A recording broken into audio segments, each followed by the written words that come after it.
এই যুবক ছেলে সিসি ক্যামেরার মধ্যে নিজের বাবার ছবিটা দেখে আঁতকে উঠেছে, চিন্তায় পড়ে গেছে।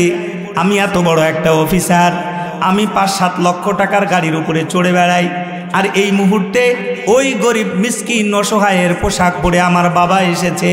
এই মুহূর্তে যদি আমি আমার বাবার পরিচয়টা ওপেন করে দিই, তাহলে মানুষ জেনে যাবে আমার বাবা রিক্সা চালক, আমার বাবা গরিব। তাহলে আমার বাবার নামে ভিন্ন রকম মন্তব্য আসবে, আমার রেপুটেশন খারাপ হয়ে যাবে। সন্তান তাড়াতাড়ি পকেট থেকে কসকসে একটা নতুন 500 টাকার নোট বের করেছে। দারোয়ানকে বলেছে, এই দারোয়ান, এই নে 500 টাকা, নিয়ে যা দিয়ে বলবি আমি বড্ড ব্যস্ত মানুষ, আমার দেখা করার সময় নাই। তবে হ্যাঁ, বারবার একটু বলিস যাতে দেখে শুনে বাড়ি পর্যন্ত চলে যায়। দারোয়ান তাড়াতাড়ি আসলো, দরজা খুলে মুরব্বী বাবাজিকে 500 টাকা দিয়ে বলে এখন চলে যান। এবার মুরব্বী বাবাজি বলে, ও দারোয়ান, আমি কোনো ভিক্ষুক নই রে, আমি কোনো হতদরিদ্র মানুষ নই। তুমি যেই লোকটার কাছ থেকে 500 টাকা নিয়েছো, ওই লোকটাকে গিয়ে আমার নামটা বলছো নাকি? কয় হ্যাঁ বলেছি। ওই লোকটা কি তোমাকে কিছু বলে নাই আমার ব্যাপারে? না না, কিছু বলে নাই। আরে পাগল, ও হয়তো বুঝতে পারে নাই। বাবা দারোয়ানকে ডেকে বলে, ও দারোয়ান, যা রে যা, একটু কষ্ট করে গিয়া বল হতবাগা কপাল পোড়া বাবা এসেছে সন্তানের সঙ্গে আজকে অনেক দিন পরে সাক্ষাতের জন্য। সন্তান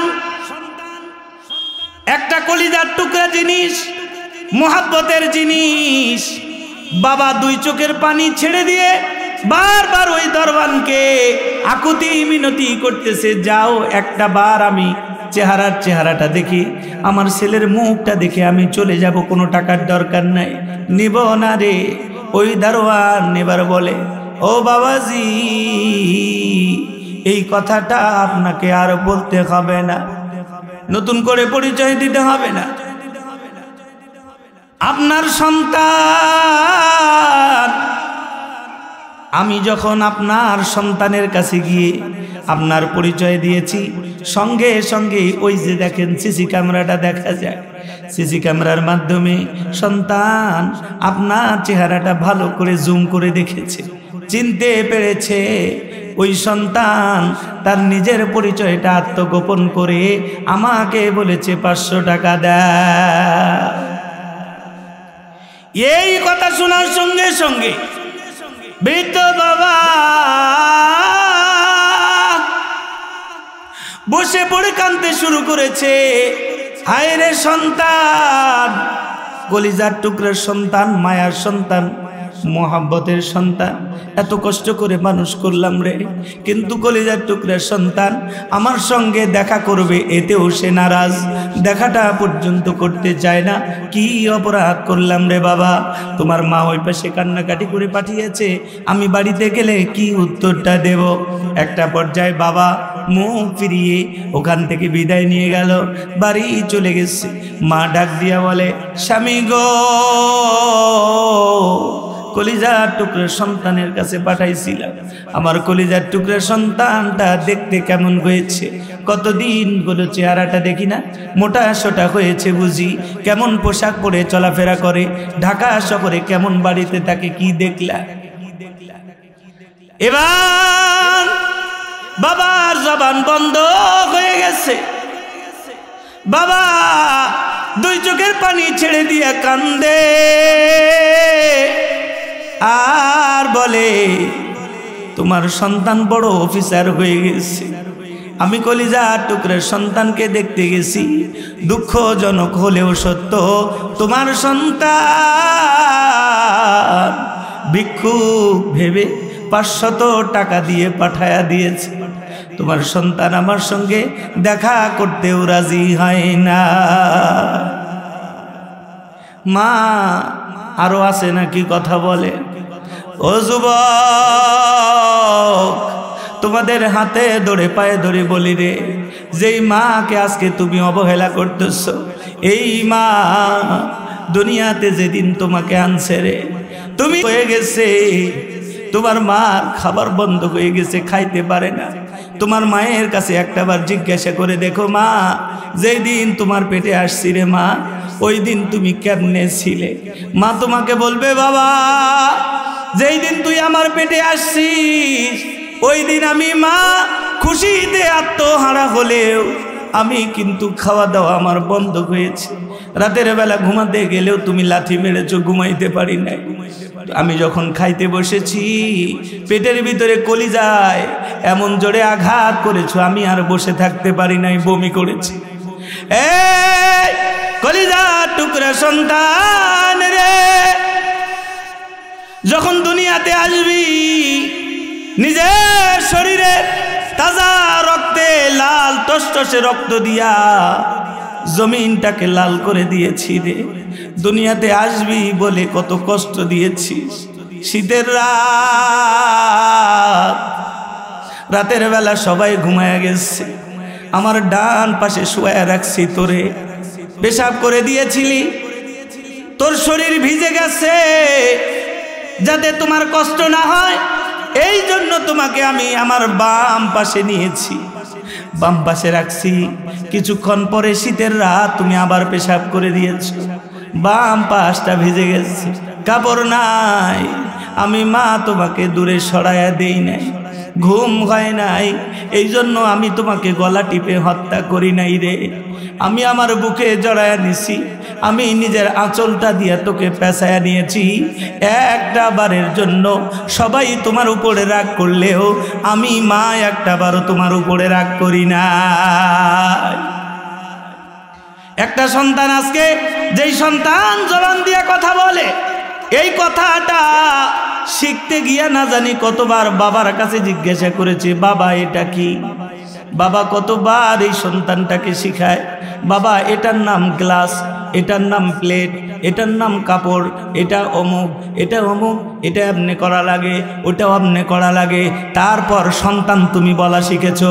তুমি হাঁটতে শিখতে যখন গেলা, বাবা নিজের আঙ্গুলটা তোমার হাতে বাড়ায়া দিচ্ছে, কলিজার টুকরে সন্তান আয় আয় তোকে হাঁটা শিখাই, তুই হাঁটবি, দুনিয়াতে চলাফেরা করবি।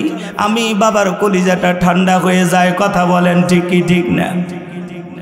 ও মুসলমান ভাই রে, ওই সন্তান একটু যখন বড় হয়ে যায়, সন্তানকে যখন চোখ রাঙায়া কথা বলে, সন্তান যখন মা বাবার উপরে হাত তুলতে চায়, সন্তান যখন মা বাবার সঙ্গে বেয়াদবি করতে চায়, মা বাবার কলিজাটা ফেটে যায়।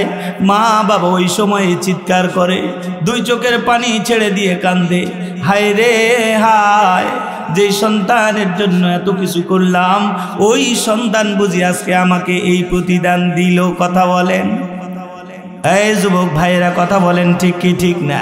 আজকের যুগের সন্তান দুনিয়ার সব কিছু চিনল কিন্তু মা বাবাকে চিনে না। কথা বলেন, বন্ধুর মূল্যায়ন করে, বন্ধুকে বড় বড় রেস্টুরেন্টে নিয়ে খাওয়ায়, বাবার জন্য মায়ের জন্য এক হালা ডিম আনার সুযোগ হয় না। কথা বলেন, মিথ্যা বললাম নাকি?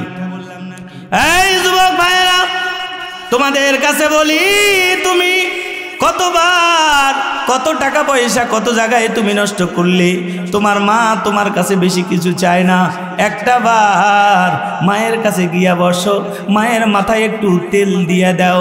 বিশ্বনবী বলেন, কোনো একটা কলিজার টুকরা সন্তান যদি মায়ের সেবা করে, বাবার সঙ্গে সুন্দর আচরণ করে, এই আচরণ করে যদি রাতের বেলা একটু যদি ঘুমায়া পড়ে, একটু যদি ঘুমায়া পড়ে, বিশ্বনবী বলেন সঙ্গে সঙ্গে আল্লাহ রব্বুল আলামিন মা বাবা রাজি হওয়ার কারণে আল্লাহ রব্বুল আলামিন ৭০,০০০ ফেরেশতা তার জন্য লাগায়া দেন, সারাটা রাত দুআয়ে মাগফিরাত করতে থাকে। সুবহানাল্লাহ। কোন একটা সন্তান যদি নিজের মায়ের দিকে ভালো দৃষ্টিতে, মায়ার দৃষ্টিতে যদি তাকায়, বিশ্বনবী বলেন এই যে সন্তান তাকাইলো, তাকানোর মর্যাদা হলো এত বেশি, আল্লাহ তাআলা তাকে হজ্জে মাবরুর করার সওয়াব আল্লাহ তার আমলনামায় লিখে দেন। সুবহানাল্লাহ। জোরে জোরে বলা যাবে কি সুবহানাল্লাহ? ও মুসলমান বাবাজিরা আমার, এই বদলাগাড়ি পশ্চিম হাজিপাড়ার এলাকার যুবক বাবাজিরা অনুরোধ করে যাই একটু মনোযোগ দিয়ে শুনো, আমি একেবারেই শেষের দিকে চলে এসেছি। এই যুবক নিজের মা বাবার পরিচয় ভুলে গেল। মা বাবা এবার দুইজনে কান্নাকাটি করতেছে, কিন্তু একটা বুঝ তাদের ভিতরে ছিল। দুইজন মা বাবা এবার পরামর্শ করে, স্বামী স্ত্রী একে অপরের চোখের পানি ছেড়ে দিয়া কান্দে আর একটা কথা বলে, আমরা বদদোয়া করব না, আমরা বদদোয়া করতে পারি না। সন্তান মা বাবার পরিচয় ভুল দিতে পারে, আমরা মা বাবা সন্তানের জন্য বদদোয়া করতে পারি না কেন? আমরা বদদোয়া করলে কলিজার টুকরা সন্তানের জীবনটা তো শেষ হয়ে যাবে। কথা বলেন যুবক বাবাজিরা, কথা বলেন ঠিক কিনা? বিশ্বনবী বলেন, কখনো যদি কোনো মা বাবা সন্তানের জন্য দুই হাতখানা তুলে, পৃথিবীর ভিতরে এমন কোনো শক্তি নাই যেই শক্তি এই দোয়াকে আটকাইতে পারে, বরং এই দোয়া আল্লাহ রব্বুল আলামিনের আরশে আজিমে চলে যায়, আল্লাহ তাআলা সঙ্গে সঙ্গে দোয়া কবুল করে নেয়। সুবহানাল্লাহ বলে। পীর সাহেব দোয়া করলে দোয়া কবুল হবে কোনো হাদিসে আছে?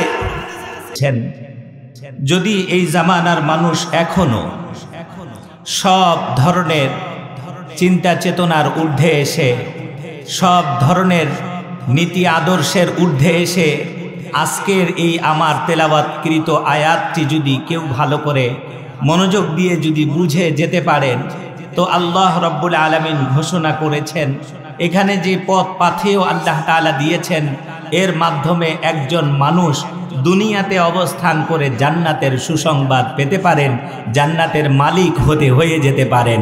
সকলে বলেন সুবহানাল্লাহ। এই আয়াতের মধ্যে এমন কিছু গুরুত্বপূর্ণ পথ এখানে বলে দেয়া হয়েছে।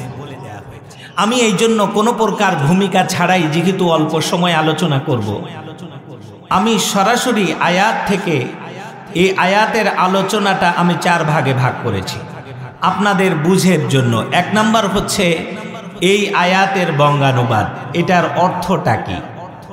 2 নাম্বার হচ্ছে এর ব্যাখ্যামূলক অনুবাদ। 3 নাম্বার হচ্ছে এটার শিক্ষা। 4 নাম্বার হচ্ছে এখান থেকে আমাদের করণীয় এবং বর্জনীয়গুলো কি। এই অল্প সময়ের ভিতরে আমি চেষ্টা করব এই 4টা অপশন শেষ করার জন্য। আপনারা যদি উঠাউঠি না করেন, একটু যদি মনোযোগ দিয়ে শুনেন, তো ইনশাআল্লাহ আমি যথাসময়ে আমার এই আলোচনাটা শেষ করতে পারবো ইনশাআল্লাহ। আপনারা সকলেই আমার জন্য দোয়া করবেন, আল্লাহ রব্বুল আলামিন যেন এমন কিছু কথা আমার জবান দিয়ে বের করে দেন, যাতে আল্লাহ তাআলা আমাকে, আমাদের সবাইকে আল্লাহ তাআলা যেন আজকের এই মাহফিল আসা বসা শোনাকে আল্লাহ তাআলা যেন মাফ করে, ক্ষমা করে, আল্লাহ যেন হিদায়াত দান করেন আমাদের সকলের জন্য। আজকের এই আলোচনাটা যাতে হিদায়াতের পাথেয় হয়ে যায়, সকলে বলি আমিন। একটু মোহাব্বতের সাথে পড়ি আমিন। মুসলমান ভাইরা রে আমার, এই আয়াতের ভিতরে আল্লাহ রাব্বুল আলামিন সর্বপ্রথম যেই কথাটা বলেছেন, কথাটাই হলো ইন্না হাযাল কুরআন, নিঃসন্দেহে এই কিতাব, এই কুরআন, ইয়াহদি লিল্লাতী হিয়া আকওয়াম, ওই সমস্ত মানুষদের জন্য পথ প্রদর্শক হবে, ওই মানুষের জন্য এই কুরআন হবে পাথেয়, এই কুরআন হবে তার জন্য রাহবার, এই কুরআন হবে তার জন্য সঙ্গী, এই কুরআন হবে তার জন্য একজন বন্ধু, যেই বন্ধু তাকে হাতে ধরে নিয়ে ওয়ায়ুবাশশিরুল মুমিনিন, সুসংবাদ দাও ওই মুমিনদের যারা এই কুরআনকে নিয়ে নিজের জীবনটাকে পরিচালনা করতে পারবে। আল্লাহ রাব্বুল আলামিন বলেন, আল্লাযীনা ইয়ামালুনাস সালিহাত, যার জীবনের প্রত্যেকটা কাজ এই কুরআন দিয়ে সাজিয়ে নেক আমল তার দুনিয়ার জীবনে সে পরিপূর্ণ করবে। আল্লাহ রাব্বুল আলামিন বলেন, আপনি জানিয়ে দেন, আন্না লাহুম আজরান কাবীরা, আমি আল্লাহ রাব্বুল আলামিন তাকে আমি এত বেশি প্রতিদান আমি তাকে দেব, এত বেশি প্রতিদান দেব আমার বান্দা কখনোই কল্পনাও করে নাই। সুবহানাল্লাহ। দুই নাম্বার কথা, এই কোরআনের একটা পিছনের ইতিহাস আমি দুই চারটা কথায় আপনাদের সামনে তুলে ধরেই সামনের দিকে যাব। আপনাদের কাছে জিজ্ঞাসা করি, বলেন আজকের জামানায় বর্তমান সময় আমাদের পরিবারগুলোর যেমন অবস্থা, স্বামী স্ত্রীর কাছে কোনো সম্মান পায় না, একটা স্ত্রী তার স্বামীকে মূল্যায়ন করতে জানে না, একটা মা বাবা সন্তানকে লালন পালন করতে পারছে না, সন্তানরাও যথাযথ মা বাবার কাছে যা কিছু দরকার এগুলো একটাও পাচ্ছে না। আমি কি ভুল বলছি নাকি? আজকে আমাদের ব্যক্তি জীবন, আমাদের পারিবারিক জীবন, আমাদের সামাজিক জীবন, আমাদের রাষ্ট্রীয় জীবনের ভিতরে যদি আমরা লক্ষ্য করে দেখি, মুসলমান আছি বটে, কিন্তু প্রত্যেকটা দিন আমরা যখন আমাদের পত্রিকাগুলো খুলে তখন আমরা দেখি বাবাই সন্তানকে হত্যা করেছে, স্বামী স্ত্রীকে হত্যা করছে, স্ত্রী স্বামীকে হত্যা করছে, ভাই ভাইকে হত্যা করছে। এমন একটা বর্বরতার যুগে আমরা পদার্পণ করে ফেলেছি। আজকে যদি মানুষত্বের দিকে চিন্তা করা যায় তাহলে আমরা দেখি আমাদের সমাজে মানুষ আছে বটে, কিন্তু মানুষের ভিতরে আজকে পশুত্বের বসবাস প্রকাশ পাওয়া যায়, পশুত্বের প্রভাব প্রকাশ পাওয়া যায়, মানুষত্ব খুঁজে পাওয়া যায় না। কথা বলেন ঠিক কি না? কারণ কি? আমাদের নবী মুহাম্মদুর রাসূলুল্লাহ বলেন সাল্লাল্লাহু আলাইহি ওয়াসাল্লাম, আমাদের নবী সাল্লাল্লাহু আলাইহি ওয়াসাল্লাম এমন একটা যুগে তিনি পদার্পণ করেছিলেন, এই পৃথিবীতে এসেছিলেন যেই যুগের মানুষ ঠিক আমাদের মতনই ছিল, বরং যদি বলা যায় তাহলে যদি পর্যালোচনা করা যায় আমাদের নবীর যুগের মানুষের অবস্থা আমাদের থেকে অনেকাংশেই ভালো ছিল মনে হয়। কথা বলেন ঠিক কি না? ওই যুগে তো একটা বাবা নিজের কলিজার টুকরা কন্যা সন্তানকে জীবিত কবর দিত, কিন্তু বর্তমান যুগে তো এর চাইতেও বেশি মারাত্মক জঘন্যতম অপরাধ হচ্ছে। আমরা যেহেতু সৈয়দপুরের মানুষ, আমরা জানি গত কিছুদিন আগে আমাদের এলাকায় একটা ঘটনা ঘটেছিল যেখানে নিজের বাবা নিজের জন্ম দেওয়া সন্তান মেয়ের সঙ্গে একাধিকবার জেনা করেছে, যাকে থানার ভিতরে নেওয়া হয়েছিল। আমাদের সৈয়দপুরের এটা নিউজ আপনারা শুনেছেন কিনা? নিজের বাবা নিজের সন্তান জন্ম দেওয়া সন্তানের সঙ্গে জিনা করে, এর চাইতে জঘন্যতম মানুষ আর পৃথিবীতে হতে পারে বলতে আমার জানা নাই। কথা বলেন, আমি কি মিথ্যা বলছি? কেন আমাদের এই দুরূহ অবস্থা? একমাত্র কারণ হলো ওই যুগেও যে কারণটা ছিল এই যুগেও এখন ওই কারণ আছে না নাই? কথা বলেন, আছে না নাই? আজকের যুগের একটা বাবা নিজের কলিজার টুকরা কন্যা সন্তানকে বাড়ির বাহিরে দিয়া নিরাপদ নাকি? কথা বলেন, সন্তান বাড়ি থেকে বের হচ্ছে 2 দিন 1 দিন নাই, গত 2 দিন আগেরই তো নিউজ, বগুড়ার ভিতরে একটা ফ্যামিলি থেকে মাত্র ক্লাস 4 এর একটা মেয়ে বিকালবেলা বের হয়েছে প্রাইভেটের জন্য, রাত 11টার সময় সাদা কাপড়ে পরিহিত তার গলিত লাশ তার বাড়ির পিছনে পাওয়া গেছে। মাত্র ক্লাস 4 এ পড়ে একটা মেয়ে বাড়ির বাহিরে প্রাইভেটে যাবে, বখাটে ছেলেরা তাকে নিয়ে ধর্ষণ করে মেরে ফেলেছে। আজকে মা বাবা নিজের কলিজার টুকরা সন্তানের নিরাপত্তাহীনতায় ভুগতেছে, আজকে নিজের বাবা নিজের স্ত্রীর নিরাপত্তাহীনতায় ভুগতেছে। সমাজ কোথায় চলে যাচ্ছে? একমাত্র কারণ, এই কারণটা নিয়েই আজকে আমি আপনাদের সামনে আলোচনা করব। আপনাদের কাছে জিজ্ঞাসা করি, বলেন বিশ্বনবী দুনিয়াতে আসার আগে ওই সময়ে মানুষের অবস্থা কেমন ছিল, বর্তমান সময়ের মানুষের অবস্থাটা কেমন? প্রায় যদি পর্যালোচনা করা যায় তাদের জামানায়ও মানুষ কোরআন জানতো না, দিন ছিল না, দিনের বুঝ ছিল না, ওরা যা বুঝেছে তাই করেছে, যার কারণে তারা তো অধঃপতনে চলে গেছে। কথাটা বলেন ঠিক কিনা? ওনারা কেন এত খারাপ হয়েছিলেন? অন্যতম কারণ হলো ওই জামানায় শিক্ষিত লোকের অভাব ছিল না। যেই লোকটাকে আমরা আবু জাহাল বলে চিনি, এই লোকটার নাম ছিল আবুল হেকাম। আরবের ভিতরে ওই সময় আরবি সাহিত্যের যুগ চলছিল। মানুষ মূর্খ ছিল না, ওই সময়ও মানুষ লেখাপড়া জানতো, কিন্তু ওই সময় এত বর্বরতা কেন? মূর্খতার যুগ কেন? অন্ধকারের যুগ কেন? তাদের কাছে সব ছিল, দিন ছিল না। কথা বলেন ঠিক কিনা? আপনারা কি রাগ করছেন? আমার কথায় আপনারা একমত কিনা? ওই সময় মানুষ শিক্ষিত ছিল, কিন্তু তাদের মধ্যে দিন ছিল না। এই যুগেও মানুষের ভিতরে শিক্ষা আছে, কিন্তু দিন না থাকার কারণে আমাদের দেশের প্রধানমন্ত্রীর প্রধান উপদেষ্টা ৫৭,০০০ কোটি টাকা নিয়ে দেশ থেকে উধাও হয়েছিল। কথা বলেন ঠিক কিনা? এটা কি রিক্সা চালক নিছে? কথা বলেন।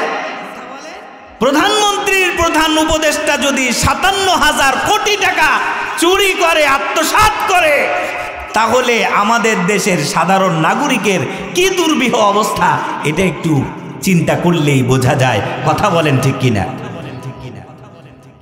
যুবক বাবাজিরা, আমি তোমাদের দৃষ্টি আকর্ষণ করছি, তোমরা অল্প একটু সময় দাও আমাকে। আজকের আলোচনাটা তোমাদের জন্য। একটু ভাবতে হবে, বুঝতে হবে, দেখতে হবে, চোখ কান খোলা রাখতে হবে।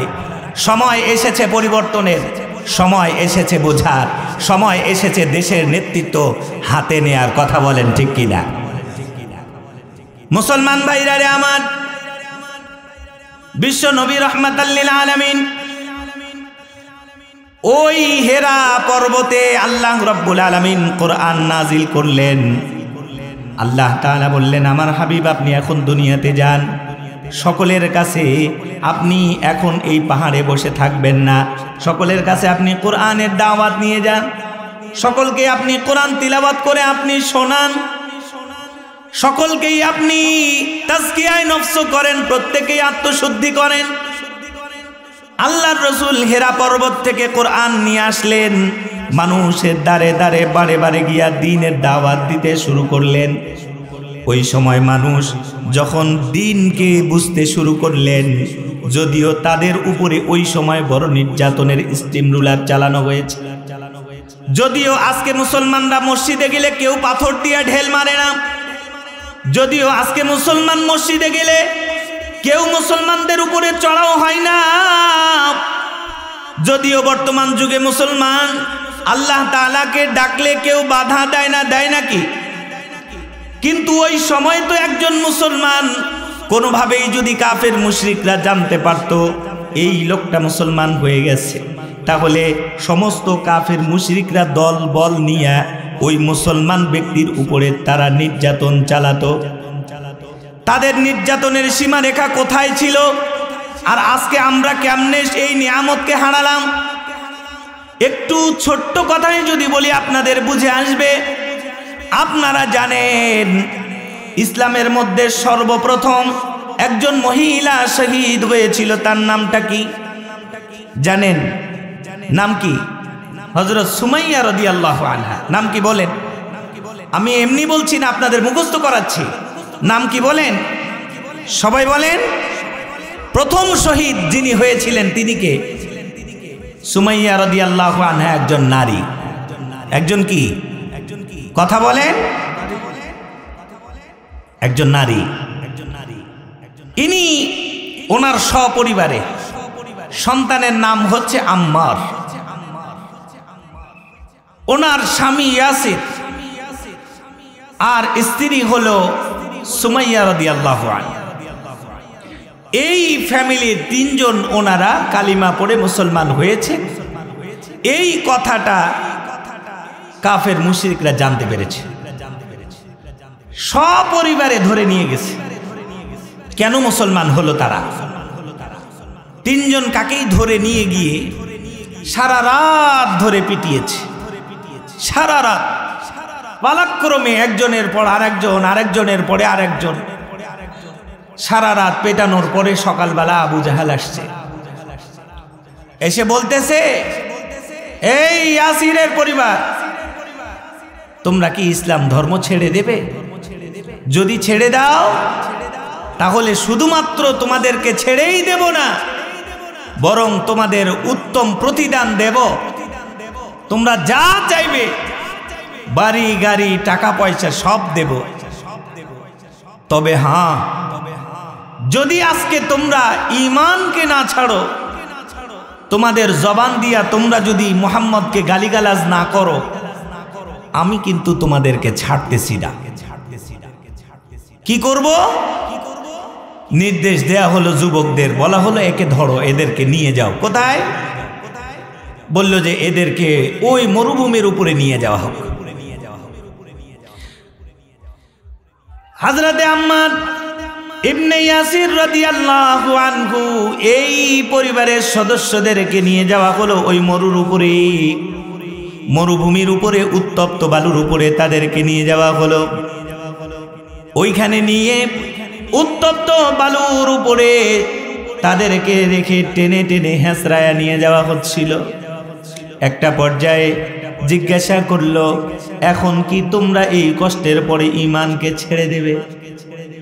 ওনারা বললেন, এ আবু জাহাল, দিতে চাই না। সুবহানাল্লাহ বলে। মুসলমান ভাইরা আমার,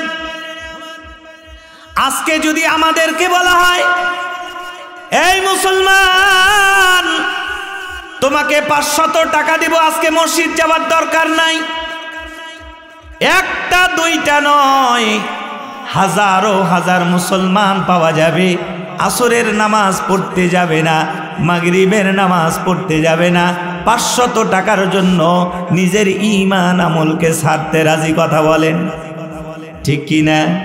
একটু জোরে বলেন বাবাজি, ঠিক কি না? আমাদের অবস্থা ওনাদের অবস্থা। আবু জাহাল একটা পর্যায়ে তাদের নির্যাতন করতে করতে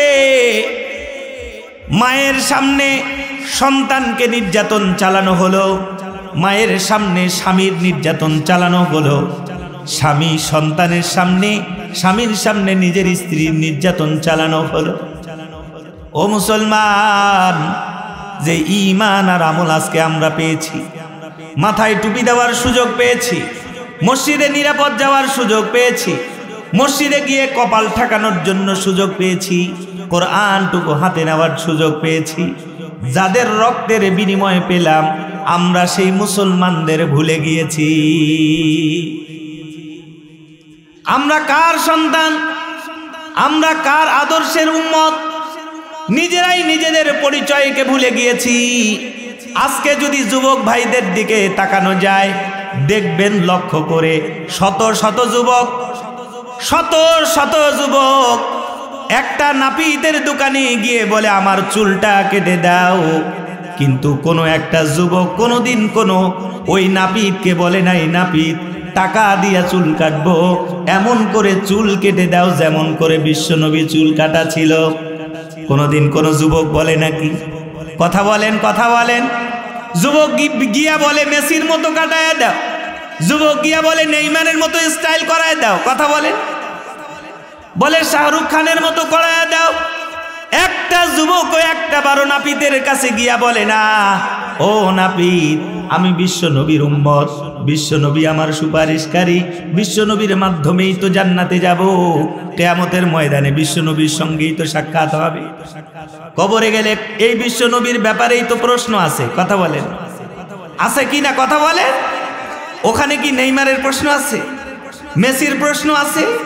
আর্জেন্টিনা ব্রাজিলের প্রশ্ন আছে? কথা বলে। ওখানে জিজ্ঞাসা করা হবে মান দিনুকা, তোমার দিন কি? আপনার আমার ধর্ম কোথায়, কর্ম কোথায়? নামে ধর্ম, কামে কর্ম নাই।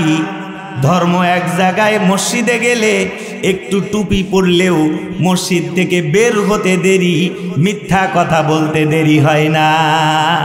কথা বলে। বাস্তবতার সাথে ইসলাম বোঝে। হযরত ইয়াসির রাদিয়াল্লাহু আনহু ওনার সামনে তথা বাবার সামনে স্ত্রীকে শাস্তি দিতে দিতে একটা পর্যায়ে রক্তাক্ত করে ফেলেছে। হঠাৎ লক্ষ্য করে দেখলেন বিশ্ব নবী রাহমাতাল লিল আলামিন নবী পাশ দিয়ে যাচ্ছিলেন।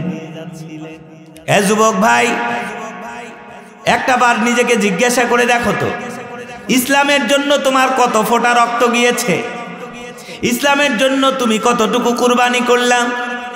কিন্তু ওই দিন বিশ্বনবী সামন দিয়ে যাচ্ছেন আর চোখের পানি ছেড়ে কাঁদতেছে। আল্লাহ রসুলকে দেখে বলতেছেন, ও আম্মা, তোমাদের এই দুর্বিষহ অবস্থা আমি বিশ্বনবীর কাছে বড় কষ্টদায়ক, আমার সহ্য হইতেছে না। তোমাদেরকে এইভাবে রক্তাক্ত করে তারা শেষ করে দিচ্ছে। তবে আমি বিশ্বনবী একটা কথা বলতে চাই, আজকে যদি তোমরা ঈমানকে ধরে রাখতে পারো, জীবনের এক ফোঁটা রক্তবিন্দু তোমাদের শরীরে থাকা পর্যন্ত, আমি একটা জিনিসের ওয়াদা করতেছি। ওয়াদাটা হলো, তোমাদের দুনিয়ার থেকে বিদায় নিতে দেরি হলেও আল্লাহ রব্বুল আলামিন জান্নাত দিতে দেরি করবেন না। সুবহানাল্লাহ বলে। ওনারা জান্নাতের মালিক হচ্ছেন। একটা পর্যায়ে আবু জাহাল যখন দেখলো না এরা হেলতেছে না, এরা এদের সিদ্ধান্তে অনড়, তখন আবু জাহাল কি করলো, তার বর্ষা নিয়ে এই বৃদ্ধা মহিলা হযরত সুমাইয়া রাদিয়াল্লাহু আনহা এর লজ্জা স্থানে আঘাত করে একটা পর্যায়ে তাকে দুনিয়া থেকেই বিদায় করে দিলেন। ইসলামের প্রথম শহীদ হযরতে সুমাইয়া হয়ে গেলেন। কাজেই একটা কথা মনোযোগ দিয়ে শুনেন, আপনারা আগামীকাল সকালবেলা এই এলাকাটা একটু ঘুরে আসবেন। আপনারা লক্ষ্য করে দেখবেন প্রত্যেকটা ঘরে খাবারের অভাব নেই। কোনো ঘরের লোক বলতে পারবে না যে আমাদের বাড়িতে 3 মাস যাবত চুলা জ্বলতেছে না। আছে এরকম? কথা বলেন, আছে? অথচ বিশ্বনবীর পরিবারের ভিতরে এমন দিন গেছে যে 3 মাস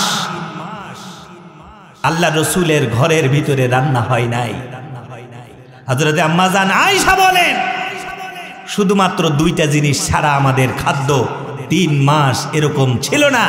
আমরা সাদা পানি, সেটা হলো দুধ, আর হলো খেজুর, আমরা এই খেয়েই আমাদের জীবন কাটিয়েছি। কিন্তু উম্মত, আপনি বলতে পারবেন না বুকে হাত দিয়া যে আমার জীবনটা এরকম হয়ে গেছে। আছে এরকম কোন মানুষ? কথা বলেন। 1 মাস দূরের কথা, 1 সপ্তাহ আমাদের এলাকা ঘুরে একটা ফ্যামিলি পাওয়া যাবে না যে 1 সপ্তাহ ধরে তার বাড়িতে রান্না হয় নাই। কথা বলেন। তার মানে বোঝা গেল খাদ্যের অভাব নাই। কিন্তু আমি যদি আপনাদেরকে আজকে বলি, আপনারা এই এলাকা ঘুরে আসেন, আগামীকাল সকালে জরিপ চালান, 100টা বাড়ি ঘুরে আসেন, 100টা বাড়ির মধ্যে 10টা বাড়ি এরকম পাওয়া যাবে না যে বাড়িতে ফজরের নামাজ পড়ার পরে সমস্ত সদস্যরা কোরআন নিয়ে বসে পড়েছে। কথা বলেন ঠিক কিনা? খাবারের অভাব নাই, কাপড় চোপড়ের অভাব নাই।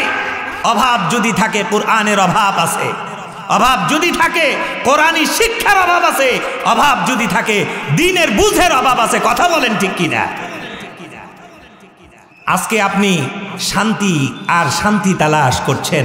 আল্লাহ তাআলা শান্তি রেখেছেন আল্লাহ রসুলের সুন্নতি আদর্শের মধ্যে, কিন্তু সেই আদর্শ তো আপনার আমার জীবনে নাই। শান্তি আসবে, আসবে কোথা থেকে? যেই দিন আপনি আপনার নিজের ঘর থেকে কোরআনকে বের করেছেন, ওই দিন আপনার ঘর থেকে দিন বিদায় নিয়েছে। যেই দিন আপনি শয়তানের বাক্স আপনার ঘরে ঢুকিয়েছেন, ওই দিন থেকেই আপনার জীবনের আল্লাহ রসুলের আদর্শ বিদায় নিয়েছে। কথা বলেন ঠিক কিনা? মুসলমান ভাইরা আমার, এর চাইতে দুঃখজনক আর কি হতে পারে? আমি রিসেন্ট কয়েকদিন আগের ঘটনা বলতেছি, 1 মাস এখনো পর্যন্ত হয় নাই। রংপুরের ঘটনা, তারাগঞ্জ এলাকায় বাবা মারা গেছে, সন্তান 2 ভাই বাবার লাশ নিয়ে গেছে মাটি দেবে। মাটি হবে কোন জায়গায়? বাড়ির পাশে একটা জায়গা আছে, সুন্দর জায়গা, পাশেই কিন্তু কবরস্থান। সমস্ত লোকেরা মিলে সিদ্ধান্ত নিল, এখানে বাবা মারা গেছে, বাবার কবরটা যদি আমাদের নিজের জমিতে হয় তাহলে একটু ভালো হয়। এটা সন্তান চায় কি চায় না কথা বলেন, আমার কথা বুঝতেছেন? বাড়িতে পরামর্শ হলো বাবা মারা গেছে, বাবার লাশটাকে তারা দাফন করবে, কিন্তু অবাক করা বিষয় হলো দুই ভাইয়ের ভিতরে এক ভাই বাধা দিয়ে বসলেন, এই জায়গায় যদি বাবার কবরটা হয় তাহলে এই জায়গার ভ্যালুটা কমে যাবে, জায়গার দাম কমে যাবে। রাস্তার পাশের জায়গা, ঝগড়া লেগে গেল। একটা পর্যায়ে গিয়ে ভাই ভাই ঝগড়া করতে গিয়ে কবর খোঁড়ার জন্য যেই খন্তি নিয়ে গেছে, খন্তি চেনেন নাকি আপনারা? কথা বলেন। যেই খন্তি নিয়ে গেছে ওই খন্তি দিয়েই ভাইকে এমন ভাবে এমন জোরে আঘাত করেছে, আর এক ভাইয়ের সিনা ছেদ করে বাইরে চলে গেছে। জাগার পরেই বাবার সাথে সাথে ভাইও দুনিয়ার থেকে বিদায় নিয়েছে। আমাদের সমাজের শিক্ষা কোথায়? আমাদের সমাজের বিবেক কোথায়? আমি যদি আর একটু স্পষ্ট করে বলি, মুসলমান, গত কয়েকদিন আগে আমাদের সৈয়দপুরের এক জানাজায় ঢাকা বিশ্ববিদ্যালয়ের একজন লেকচারার, উনি এসেছেন নিজের বাবার জানাজায়। জানাজা করাতে এসে দুঃখের সাথে একটা কথা বললেন, বাবা তুমি গতকাল রাতে মারা গেছো। বাবা তুমি যখন মারা গেছো রাতের অন্ধকারে, তখন বাজে রাত 12টা 1টা। বাবা আফসোস আমার, তুমি আমাকে ঢাকা বিশ্ববিদ্যালয়ের বড় লেকচারার বানার জন্য, তোমার স্বপ্ন পূরণ করার জন্য বাবা যা দরকার তুমি তাই দিয়েছো, যত টাকা পয়সা দরকার তুমি তাই দিয়েছো। কিন্তু বাবা গতকাল রাতে যখন তুমি মারা যাবা, তোমার মৃত্যুর সময় পাশে বসে আমি সন্তান কি করব আমার এটা জানা নাই। বাবা আজকে তোমার জানাজা হবে, আমি তোমার সন্তান, ডিগ্রির অভাব নাই, কিন্তু বাবা জানাজাটা কেমনে পড়াতে হয় আমার জানা নাই। কবরে তোমাকে নামাবো, কিন্তু কোন দোয়াটা পড়তে হয় আমার জানা নাই। জীবনের সব কিছু তুমি আমাকে দিলা বাবা, আজকে তুমি দুনিয়া থেকে চলে যাচ্ছ, এই মুহূর্তে আমি কলিজার টুকরা সন্তান তোমার কোনো উপকার করতে পারছি না।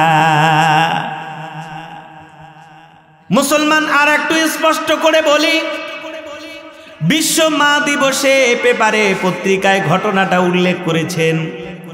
কুমিল্লার এক সন্তান, কুমিল্লার সন্তান, বাবা রিক্সা চালক, বাবা রিক্সা চালায়, বাবার একমাত্র সন্তান, একটাই সন্তান। বাবার বড় স্বপ্ন বাবা সকালবেলা সন্তানটাকে সুন্দর করে সাজায়া গুছায়া স্কুলে নিয়ে যায়, রিক্সায় করে নিয়ে যায়। প্রাইমারি শেষ করলো, সেকেন্ডারি শেষ করলো, এসএসসিতে ভালো রেজাল্ট করলো। বাবা বড় কষ্ট করে সন্তানটাকে সব কিছু দেয়। সন্তানটাকে দিয়া সন্তানটাকে মানুষের মতো মানুষ করার জন্য চেষ্টা করে, মাও চেষ্টা করে। সন্তানকে লালন পালন করতে গিয়া বৃদ্ধ মা বাবা ঈদের মধ্যে নিজের সুন্দর কাপড়টুকু পর্যন্ত পরে না। একটা পর্যায়ে সন্তান ইন্টারমিডিয়েট শেষ করলো, হাই রেজাল্ট করার কারণে ঢাকা বিশ্ববিদ্যালয়ে তার চান্স হয়ে গেল। সন্তান এবার বাড়িতে মা বাবাকে বলতেছে, বাবা এতদিন পর্যন্ত কিছুটা সাহায্য করেছো, এখন তো আমি ঢাকায় যাব, আমার তো আরো বেশি টাকা পয়সা দরকার। বাবা বলে, ও আমার কলিজার টুকরা সন্তান, জীবনে যা ছিল যতটুকু ছিল তোমাকে দিয়ে উজাড় করে দিয়েছি। কলিজার টুকরা সন্তান, হয়তো যতটুকু পারি তোমাকে হেল্প করব, আগেও যেমন দিয়েছি। শরীর ভারী হয়ে গেছে, বয়স অনেক হয়ে গেছে, তোমার মাও প্রায় সময় অসুস্থ হয়ে পড়ে, তারপরও যতটুকু পারি তোমাকে হেল্প করব। তবে হ্যাঁ, তুমি যদি একটু সামনের দিকে যাও, কোনো প্রকার যদি ভালো কিছু হয়ে যায়, তোমার জন্য আমাদের মা বাবার পক্ষ থেকে দোয়া আছে। সন্তান ঢাকায় চলে আসলো, এসে প্রাইভেট পড়ায়, এদিকে ভালো রেজাল্ট করে, কষ্ট করে পড়ে। একটা পর্যায়ে ছেলে অনার্স কমপ্লিট করলো, মাস্টার্স কমপ্লিট করলো, ভালো রেজাল্ট, ভালো কোম্পানি তাকে চাকরি দিয়েছে। একটা পর্যায়ে পড়তে পড়তেই একটা মেয়ের সাথে তার সম্পর্ক হয়ে গেছে। এবার এই সম্পর্ক করে ধনী সংসারের ধনী পরিবারের এক মেয়ে, তার সঙ্গে তার বিয়ে হয়ে গেল। একটা পর্যায়ে বিয়ের পরে সে অনেক টাকা বেতন পায়। তার শ্বশুরের দেয়া ধানমন্ডি বসুন্ধরা গুলশান এলাকায় অনেক জায়গা নিয়ে সে বাড়ি করেছে। এখন বড় বাড়িতে সে থাকে। বছর কা বছর চলে গেছে, মা বাবার সঙ্গে তার কোনো যোগাযোগ নাই। 1 বছর 2 বছর নয়, অনেক বছর শেষ হয়ে গেছে, একটাবারও মা বাবার খোঁজ খবর পর্যন্ত নেয় না। আপনাদের কাছে জিজ্ঞাসা করি, বলেন তো দেখি, এই যুগেও এরকম সন্তান আছে না নাই? মুসলমান ভাইরা আমার, সন্তান মা বাবার সঙ্গে যোগাযোগ করে না, 2 লক্ষ টাকা মাসে ইনকাম করে, কিন্তু মা বাবাকে একটা বারের জন্য ফোন করার সুযোগ হয় না। এভাবে যেতে যেতে একদিন কলিজার টুকরা সন্তানের কথা স্মরণ করে মা স্বামীকে ডেকে বলে, স্বামী ধান, সন্তান তো অনেক বছর হলো ঢাকায় গেছে। একজন লোকের মাধ্যমে খবর পেয়েছে সন্তান গুলশানে থাকে, অনেক বড় ফ্ল্যাট নিয়ে থাকে। মা ডেকে বলে, স্বামী যান, আপনার হাতে ধরি পায়ে ধরি, কোন দিন যেন দুনিয়ার থেকে বিদায় নিয়ে চলে যাব, একটা বারের জন্য হলেও যান, গিয়া একটু কলিজার টুকরার সন্তানটা দেখতে কেমন হয়েছে দেখে আসে। ঈদ যায়, পরব যায়, সন্তানটা একটা বড় অভিমান করে ফোনটা দেয় না। এই যুবক বাবাজিরা, আজকে আমরা যারা দুনিয়ার জমিনে নিজেকে শিক্ষিত বলে নিজের মা বাবাকে দূরে সরিয়ে দিয়েছি, আজকে যারা দিনের বুঝের অভাবের কারণে নিজের মা বাবার সঙ্গে চোখ রাঙিয়ে কথা বলতেছি, আজকের যুবক ভাইয়েরা আজকে এগুলা ভুলেই গেছে আদব কায়দা। নিজের বাবাকে কিভাবে সম্মান করতে হয়, নিজের মাকে কেমনে সম্মান দিতে হয়, আজকের যুগের সন্তানদের এগুলা তো শিক্ষা দেওয়া তো দূরের কথা, তাদের আচরণ দেখলে বরং মা বাবা পর্যন্ত অনেক সময় ভয়ে আতঙ্কিত থাকে। কথা বলেন, কথা বলেন। আমাদের সৈয়দপুর কিশোরগঞ্জে আপনারা দেখেছেন কলিজার টুকরা সন্তান, দিনের বুঝ না থাকার কারণে সন্তান ইন্টারমিডিয়েট পাস করেছে বটে, কিন্তু সন্তান নেশার টাকা চাইতে গিয়েছে, বাবা বলছে টাকা নাই, অস্ত্র বের করে বাবা মা দুইজনকেই হত্যা করেছে। এগুলো আপনারা নিউজ দেখেছেন, আমি দেখেছি। এই শিক্ষা, যেই শিক্ষা নিজের মা বাবাকে চোখ রাঙাতে, মা বাবার উপরে হাত তুলতে, অস্ত্র তুলতে দ্বিধা করে না, এটা কোন শিক্ষা আপনাদের কাছে জানতে চাই।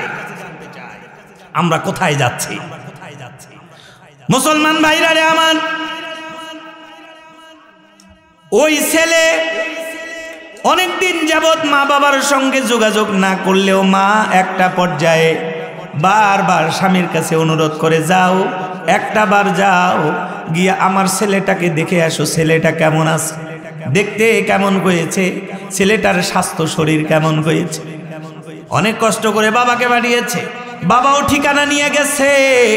বাবা রিক্সা চালক, বুড়ো মানুষ, বয়বৃদ্ধ মানুষ, কাপড় চোপড় ভালো না, শরীরটাও সুন্দর না, ওই রকম করে উস্কো শুষ্ক অবস্থায় ওখানে গেছে। ঠিকানা মতো একটা বাড়িতে গিয়ে দেখে ওই ঠিকানা আর ওই বাড়ির ঠিকানা মিলে গেছে। বাড়িতে ঢুকবে, হঠাৎ করে দারোয়ান বলে, এই মুরব্বি কোথায় যান, কাকে চান? বাড়িতে দারোয়ান থাকলে জিজ্ঞাসা করে কি করে না, তাও আবার গুলশান বনানীর মতো জায়গায়। বলে, এই মুরব্বি তুমি কই যাও? যাওয়া হবে না। মুরব্বি বলে, বাবা আমি এই বাড়ির মালিক, যে এর নামটা এই। বলে, হ্যাঁ এটা তো ওই মালিক ওই। বলে, তাহলে তার কাছে গিয়ে বলো একটা মুরব্বি আসছে, দেখা করতে চায়। বলছে, ঠিক আছে এখানেই থাকেন, আপনার নাম বলেন, আমি এই নামটা গিয়ে আমার মালিকের কাছ থেকে অনুমতি নিয়ে আসি। মুরব্বির নাম নিয়েছে, নাম নিয়ে বাড়ির ভিতরে গেছে, গিয়া বলে, মালিক একটা বৃদ্ধ লোক আসছে, জোর করে বাড়ির ভিতরে ঢুকতে চায়, আপনার সঙ্গে দেখা করতে চায়। মনে হলো লোকটার কথাবার্তা শুনে আমি বুঝতে পারলাম এই লোকটা বুঝি হয়তো বা আপনার কোনো আত্মীয় হতে পারে। এবার লোকটা বলে, এই তুমি কাউকে অজানা কাউকে ভেতরে ঢুকতে দিবা না। আমার একটা স্ট্যাটাস আছে যে কোনো লোক যেন আমার বাড়িতে না ঢোকে, খবরদার। আমার অনুমতি ছাড়া এরকম কোনো লোককে ভিতরে ঢুকতে দিবে না। এবার ওই লোকটা আর বলে আমার সিসি ক্যামেরাটা কোথায়? ওই ঘরে আছে। ওই ঘরে গিয়া সিসি ক্যামেরা জুম করে দেখে এটা কি। আপনাদের কাছে বলি, বলেন সন্তান বাবাকে চিনতে ভুল করে নাকি? কথা বলেন, ঘুম ধরছে নাকি? একটু জোরে বলেন বাবা। সবাই বলে লিল্লাহে তাকবীর, নারায়ে তাকবীর। নাই সামনে কয়েকজন পাইছেন, মাঝখানে গুলা চুপ, ওই পাশে দুই একটা চ্যাংড়া করছে। একটু সবাই বলে লিল্লাহে তাকবীর। এবারে এই পাশ কয়েছে, ওই পাশ চুপ আছে। সবাই একসাথে কইবেন লিল্লাহে তাকবীর। না, ইমানি জজবা আর একটু বেশি লাগবে, আর একটু, না হলে পরে শয়তান এখানে ধোকা দিচ্ছে, ঘুম আসার জন্য প্রস্তুত। কথা বলেন ঠিক কি না? একটু সবাই নড়ে চড়ে বলেন লিল্লাহে তাকবীর। তাও ওই ছোট ছেলেগুলো চিল্লাস। হ্যাঁ, আমি অনেকদিন আগে একটা ওয়াজে গেছিলাম, তো ওই যে ওয়াজে গেছি, তো এরা ওই এলাকার লোকজন খুব ভালো, তবে ওই এলাকায় কিছু রুলস আছে। রুলসের মধ্যে একটা রুলস হলো, ওনারা ওই এলাকায় যে কোনো বক্তা আলোচনা করতে গেলে ওনাদের আঞ্চলিক ভাষায় কথা বলতে হয়। এখন আমি তো সেই আঞ্চলিকতা জানি না, তো এখন আলোচনা করতে গিয়ে আমি আমার মতো আলোচনা করছি, দেখি লোকজন সবাই চুপচাপ দেখে। এমনি আমি অনেকক্ষণ পরে এই যে আপনাদের সঙ্গে যেমন কথা হচ্ছে, আমি বললাম আপনারা কি আমার কথা বুঝেন? ওরা তাও কিছু কয় না, দুই একজন কয় হ্যাঁ, আর বাকি লোক কিছু কয় না, এমনি তাকায় থাকে। আপনারা দেখবেন অনেক সময় আমাদের এই যে এখন সামনে ভোট আসতেছে, কিছু লোক আছে নতুন নামাজি। কথা বলেন, আরে ভোট উপলক্ষে কিছু নামাজি আছে না নাই? এরা দেখবেন ভোটের সময় আসলে মাথায় টুপি, আর ভোট চলে গেলে বছর কা বছরও মসজিদে খুঁজে পাওয়া যায় না। কথা বলে, এরা সুযোগ সন্ধানী। এদের অবস্থাটা কি? এনারা এই যে নতুন মুসল্লি, তো যাকে দেখে তাকে সালাম, মাঝে মাঝে হিন্দুকেও দেয় সালাম। কথা কয় না? আর অবস্থা তো এতটাই করুন, মাঝে মাঝে দেখা যায় জানেন, সালাম দিতে দিতে একটা অভ্যাস হয় কি না? কথা কয় না? আরে সালাম দিতে দিতে অভ্যাস হয় কি না? ভোটের আগের দিন আর 2 দিন বাকি, সরকার কইছে আজ রাত 12টার পরে প্রচারণা চলবে না। এও এখানে বড় হারে সবাইকে সালাম দিয়ে যাচ্ছে, তো যাচ্ছে। এখন রাত 11টা 12টা, শীতের রাত, এরকম কুয়াশা, যাকে দেখেছে আসসালামু আলাইকুম, আসসালামু আলাইকুম, আসসালামু আলাইকুম, মানে সালামের এখানে হুড়হুড়ি উঠেছে। কারণ ওই বোঝেছে কাল বাদ পরশু দিনে ভোট, এই মুহূর্তে সালাম না দিলে তো ভোট দেবে না। কথা বলে, এই জন্য সালাম দিতে দিতে একটা পর্যায়ে দেখে যে কি ব্যাপার, এক জায়গায় সালাম দিছি, কোনো নড়াচড়া নাই। ও বেচারা কয়েছে সর্বনাশ, এতদিন আমি প্রচার প্রসারণা চালাইলাম, এখনো যদি আমি সালাম দিয়ে সালামের উত্তর না পাই, নির্ঘাত এই এলাকার লোক বুঝি আমার উপরে মন খারাপ করে আছে।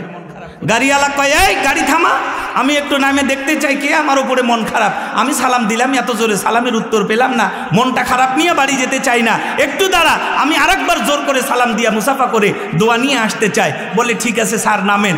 যখন নামলো, গিয়ে এবার জোরে করে আরেকবার সালাম দিছে, তারপরও উত্তর আসে না। আর একটু সামনে গিয়ে দেখে মানুষ না, কলা গাছ। কথা কয় না? সালাম দিতে দিতে এমন অভ্যাস, মানে মানুষের মতো দেখতে, অন্ধকারে কলা গাছ, এরকম আছে না নাই? আপনারা বুঝতেছেন না মনে হয়? আমাদের অবস্থাও তো তাই। আমরা মুসলমান, আমরা সেজেনালি মুসলমান, কিন্তু আসলে কর্মের ব্যাপারে আপনারা দেখবেন, লক্ষ্য করলে আমরা উল্টা পথে চলতে শুরু করেছি। উল্টা মানে বুঝছেন? দেখবেন অসুস্থ রোগী বিছানায় শুয়ে আছে, কেউ তাকে টাকা দিতে যায় না। লোকটা যেই মারা গেল, গরু জবাই করে মানুষও খিলায়। কথা বলে, কথা বলে। হাসপাতালে বাবা শুয়ে আছে, একটা বড় সন্তান দেখতে যায় না, কিন্তু অবাক করার বিষয় হলো যেই বাবা মারা গেল, অমনি 2-4টা গরু আড়িয়া জবাই করে সবাইকে খাওয়াচ্ছে। কথা বলে। আবার দেখবেন গরিব মানুষ অসুস্থ মেয়েকে বিয়ে দিতে পারছে না, ওখানে কেউ টাকা দিতে যায় না। বড়লোক মানুষ ওর মেয়েকে বিয়ে দিবে, মানুষ খামের ভিতরে টাকা কে কত বেশি দিতে পারে তার প্রতিযোগিতা করে। আমি আপনাদের কাছে বলি, বড় লোকের মেয়ের বিয়ে হচ্ছে, ওর টাকার দরকার আছে? কিন্তু আপনার এলাকায় আপনার বাড়ির পাশে এক গরিব মানুষ, তার মেয়ের বিয়ে হয় না, ওখানে একটা টাকাও দিতে চায় না। আমরা উল্টা পথে হাঁটতেছি। আমাদের বাস্তবতা বড় কঠিন। মসজিদে লোক নাই, মসজিদ বন্ধ করতে হয়, তালা লাগাতে হয়। বাজার 24 ঘন্টা খোলা, বাজারে লোকের অভাব নাই। কথা বলেন। তার একটা প্রমাণ এখানেও, মাহফিলে লোক নাই, ওইখানে পা রাখার জায়গা নাই মনিহারির দোকানে। কথা বলেন ঠিক কিনা? বাস্তবতা হচ্ছে এটা। আমরা উল্টা পথে হাঁটতে হাঁটতে আমাদের জীবনটাই উল্টা পথে চলতে শুরু করেছে, যার কারণে আজকে মুসলমান নামধারী ঘরের ভিতরে বিদুইন, খ্রিস্টান আর ইহুদি জন্ম নিচ্ছে। কথা বলেন ঠিক কিনা? মুসলমান ভাইরা আমার, এই যুবক ছেলে সিসি ক্যামেরার মধ্যে নিজের বাবার ছবিটা দেখে আঁতকে উঠেছে, চিন্তায় পড়ে গেছে। আমি এত বড় একটা অফিসার, আমি 5-7 লক্ষ টাকার গাড়ির উপরে চড়ে বেড়াই, আর এই মুহূর্তে ওই গরিব মিসকিন অসহায়ের পোশাক পরে আমার বাবা এসেছে। এই মুহূর্তে যদি আমি আমার বাবার পরিচয়টা ওপেন করে দিই, তাহলে মানুষ জেনে যাবে আমার বাবা রিক্সা চালক, আমার বাবা গরিব। তাহলে আমার বাবার নামে ভিন্ন রকম মন্তব্য আসবে, আমার রেপুটেশন খারাপ হয়ে যাবে। সন্তান তাড়াতাড়ি পকেট থেকে কসকসে একটা নতুন 500 টাকার নোট বের করেছে, দারোয়ানকে বলেছে, এই দারোয়ান, এই নে 500 টাকা, নিয়ে যা দিয়া বলবি আমি বড্ড ব্যস্ত মানুষ, আমার দেখা করার সময় নাই। তবে হ্যাঁ, বারবার একটু বলিস যাতে দেখে শুনে বাড়ি পর্যন্ত চলে যায়। দারোয়ান তাড়াতাড়ি আসলো, দরজা খুলে মুরব্বী বাবাজিকে 500 টাকা দিয়ে বলে, এখন চলে যান।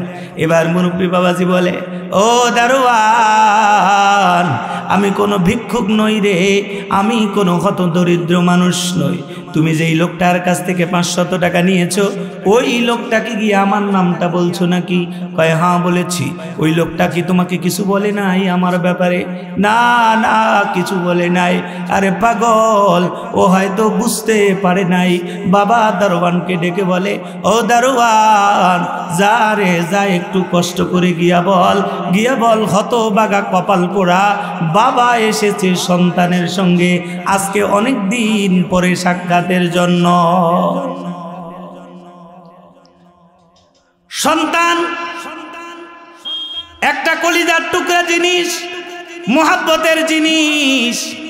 বাবা 2 চোখের পানি ছেড়ে দিয়ে বারবার ওই দরবানকে আকুতি মিনতি করতেছে, যাও একটা বার আমি চেহারাটা দেখি, আমার ছেলের মুখটা দেখে আমি চলে যাব, কোনো টাকার দরকার নাই, নিব না রে। ওই দারোয়ান এবার বলে, ও বাবাজি, এই কথাটা আপনাকে আর বলতে হবে না, নতুন করে পরিচয় দিতে হবে না। আপনার সন্তান, আমি যখন আপনার সন্তানের কাছে গিয়ে আপনার পরিচয় দিয়েছি, সঙ্গে সঙ্গে ওই যে দেখেন সিসি ক্যামেরাটা দেখা যায়, সিসি ক্যামেরার মাধ্যমে সন্তান আপনার চেহারাটা ভালো করে জুম করে দেখেছে, চিনতে পেরেছে। ওই সন্তান তার নিজের পরিচয়টা আত্মগোপন করে আমাকে বলেছে 500 টাকা দেয়। এই কথা শোনার সঙ্গে সঙ্গে বৃদ্ধ বাবা বসে পড়ে কাঁদতে শুরু করেছে। হায় রে সন্তান, কলিজার টুকরার সন্তান, মায়ার সন্তান, মোহাব্বতের সন্তান, এত কষ্ট করে মানুষ করলাম রে, কিন্তু কলিজার টুকরার সন্তান আমার সঙ্গে দেখা করবে এতেও সে নারাজ, দেখাটা পর্যন্ত করতে চায় না। কি অপরাধ করলাম রে বাবা? তোমার মা ওই পাশে কান্নাকাটি করে পাঠিয়েছে, আমি বাড়িতে গেলে কি উত্তরটা দেব? একটা পর্যায়ে বাবা মুখ ফিরিয়ে ওখান থেকে বিদায় নিয়ে গেল, বাড়ি চলে গেছে। মা ডাক দিয়া বলে, স্বামী গো, কলিজার টুকরো সন্তানের কাছে পাঠাইছিলাম। আমার কলিজার টুকরো সন্তানটা দেখতে কেমন হয়েছে, কতদিন হলো চেহারাটা দেখি না, মোটা সোটা হয়েছে বুঝি, কেমন পোশাক পরে চলাফেরা করে, ঢাকা শহরে কেমন বাড়িতে তাকে কি দেখলা? এবার বাবার জবান বন্ধ হয়ে গেছে। বাবা দুই চোখের পানি ছেড়ে দিয়ে কান্দে আর বলে, তোমার সন্তান বড় অফিসার হয়ে গেছে। আমি কলিজার টুকরের সন্তানকে দেখতে গেছি, দুঃখজনক হলেও সত্য, তোমার সন্তান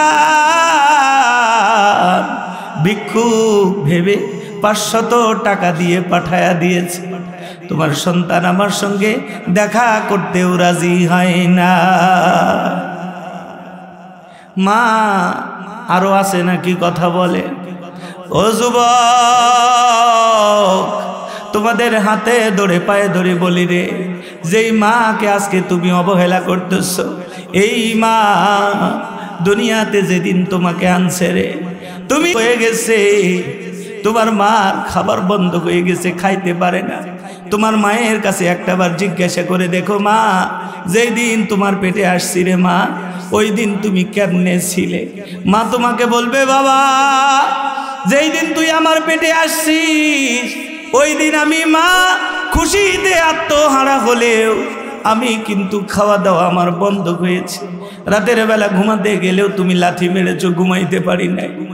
আমি যখন খাইতে বসেছি, পেটের ভিতরে কলিজায় এমন জোরে আঘাত করেছো, আমি আর বসে থাকতে পারি নাই, বমি করেছি। এই কলিজার টুকরা সন্তান রে, যখন দুনিয়াতে আসবি, নিজের শরীরে তাজা রক্তে লাল টসটসে রক্ত দিয়া জমিনটাকে লাল করে দিয়েছি রে। দুনিয়াতে আসবি বলে কত কষ্ট দিয়েছিস। শীতের রাতের বেলা সবাই ঘুমায়া গেছে, আমার ডান পাশে শুয়ায়া রাখছি তোরে, পেশাব করে দিয়েছিলি, তোর শরীর ভিজে গেছে, যাতে তোমার কষ্ট না হয় এই জন্য তোমাকে আমি আমার বাম পাশে নিয়েছি, বাম পাশে রাখছি। কিছুক্ষণ পরে শীতের রাত তুমি আবার পেশাব করে দিয়েছো, বাম পাশটা ভিজে গেছে, কাপড় নাই। আমি মা তোমাকে দূরে সরাইয়া দেই নাই, ঘুম হয় নাই, এই জন্য আমি তোমাকে গলা টিপে হত্যা করি নাই রে। আমি আমার বুকে জড়ায়া নিছি, আমি নিজের আঁচলটা দিয়া তোকে পেঁচায়া নিয়েছি।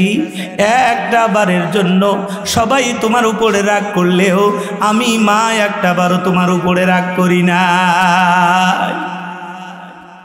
একটা সন্তান আজকে, যেই সন্তান জবান দিয়া কথা বলে, এই কথাটা শিখতে গিয়া না জানি কতবার বাবার কাছে জিজ্ঞাসা করেছে, বাবা এটা কি?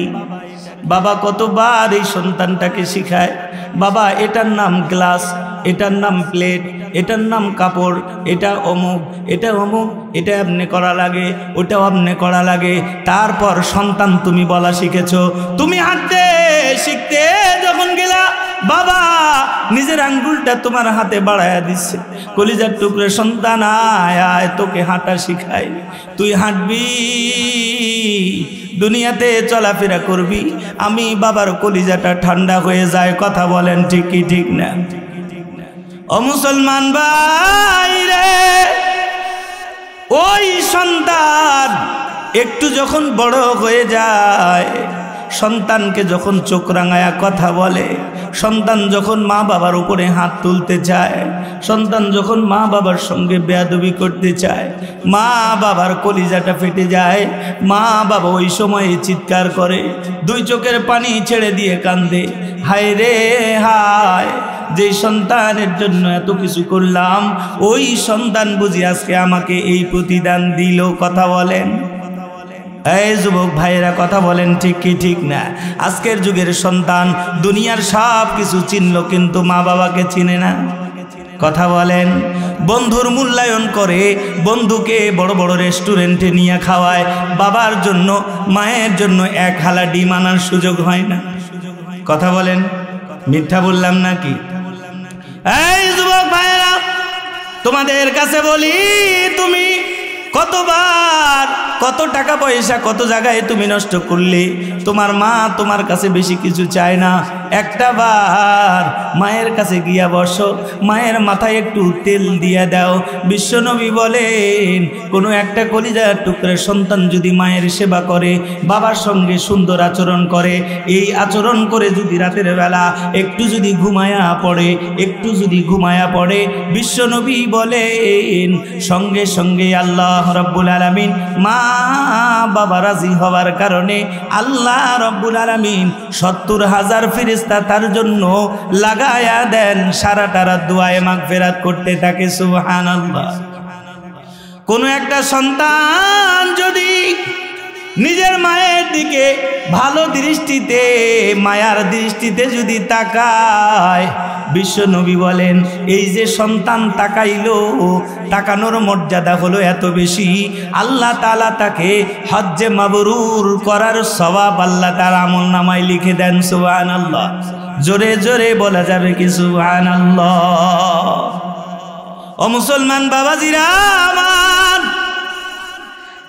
এই বদলাগাড়ি পশ্চিম হাজিপাড়ার এলাকার যুবক বাবাজিরা, অনুরোধ করে যাই একটু মনোযোগ দিয়ে শুনো। আমি একেবারেই শেষের দিকে চলে এসেছি। এই যুবক নিজের মা বাবার পরিচয় ভুলে গেল। মা বাবা এবার দুইজনে কান্নাকাটি করতেছে, কিন্তু একটা বুঝ তাদের ভিতরে ছিল। দুইজন মা বাবা এবার পরামর্শ করে, স্বামী স্ত্রী একে অপরের চোখের পানি ছেড়ে দিয়া কান্দে আর একটা কথা বলে, আমরা বদদোয়া করব না, আমরা বদদোয়া করতে পারি না। সন্তান মা বাবার পরিচয় ভুল দিতে পারে, আমরা মা বাবা সন্তানের জন্য বদদোয়া করতে পারি না। কেন? আমরা বদদোয়া করলে কলিজার টুকরা সন্তানের জীবনটা তো শেষ হয়ে যাবে। কথা বলেন যুবক বাবাজিরা, কথা বলেন ঠিক কিনা?